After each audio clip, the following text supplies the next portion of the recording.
Alors je sais que vous voulez jongler tout de suite à 3 balles. Malheureusement, c'est quand même difficile et il faut passer par une balle.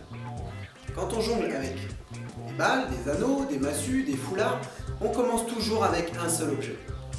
On se positionne, les pieds parallèles, un peu espacés, les coudes le long du corps, les mains espacées comme les épaules, et le regard droit pour regarder ici, dans ce carré, passer les objets.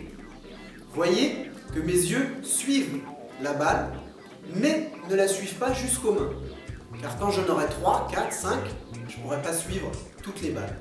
Donc je les contrôle ici. Il est important également d'amortir la balle. Si vous faites ça, à un moment donné, vous serez bloqué quand vous aurez plus d'objets. J'amortis la balle, je la renvoie, je ne la suis pas des yeux jusqu'aux mains, et là, je peux passer à 2 balles.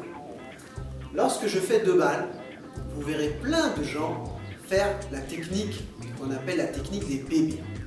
Cette technique-là, elle est plus facile à 2 balles et elle permet d'enchaîner. Donc, elle est valorisante. Seulement, elle ne permet pas de jongler à 3 balles facilement quand on débute.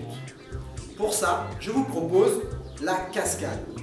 La cascade, je lance et je lance. Je lance la deuxième balle avant de rattraper la première. La cascade, c'est la figure qu'il faut apprendre pour jongler à 3 balles en commençant de la main droite et en commençant de la main gauche.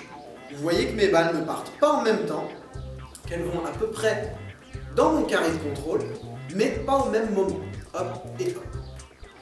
Une fois que je sais faire ça en commençant de la main droite et en commençant de la main gauche, j'ai le droit de prendre la troisième balle. Pour ceci, je commence à faire la cascade. Vous voyez que la troisième balle n'a pas encore décollé. Je lance. Et cette fois-ci, je commence toujours par la main qui a 2 balles. Car une fois que je vais vouloir passer à 3 balles, il va falloir qu'elle soit disponible. Attention, je lance 1, 2 et 3. La troisième est lancée avant de rattraper la deuxième.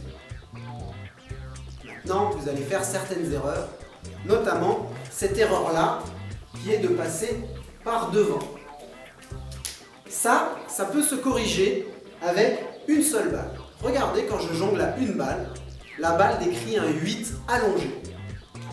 Si elle décrit un 8 allongé, ce n'est pas par hasard, c'est pour éviter la deuxième balle, celle qui vient juste avant. Regardez, hop, je l'évite. Hop, je l'évite.